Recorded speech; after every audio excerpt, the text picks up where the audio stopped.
पुरीरू आडभेंचर bike tour बाहरी आम आसी पहुंचीचु अनुगुल जिलार गोड़भंगा सेतु। ये हूँ गोटे प्राकृतिक जलप्रपात।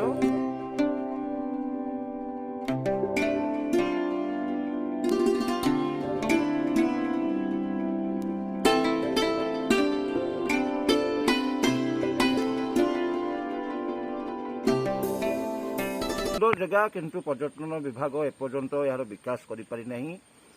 टिकरपड़ा पिकनिक स्पॉट जीवा रास्ता ही स्पॉट टी रही। यह हूँ आपंकर पुराकोट थाना ठारू मात्र 2 किलोमीटर अवधि मध्य अवस्थित प्राकृतिक परिवेश जंगल और वन्यजंतुर समागम ये रही। निश्चित भाव में स्थान को आप आसतु एंजॉय करूँ। आम बहुत एंजॉय करूँ।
पुराकोट आईबी पाखु मात्र 1 वा 2 किलोमीटर भितर जो स्पॉटा अच्छी गोड़भंगा सेतु एठी गोटे छोटिया झरणा प्रवाहित होची।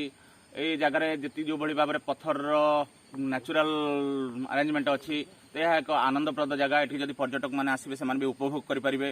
किंतु आम ये आसी पहुंचला पर स्थानीय लोक जो पचारू ए संपर्क में स्थानीय लोक मैंने अनभिज्ञ अच्छा से जानी ना। तेणु ये स्पॉटर आइडेंटिफिकेशन सहित किसी इनफ्रास्ट्रक्चरल डेवलपमेंट जब कर जो टिकरपड़ा आसुवा पर्यटक मैंने पुराकोटे रात्रि रहणी सह सकाल सकाल ये छोटिया पर्यटन स्थल बेस मजा नहीं पारे।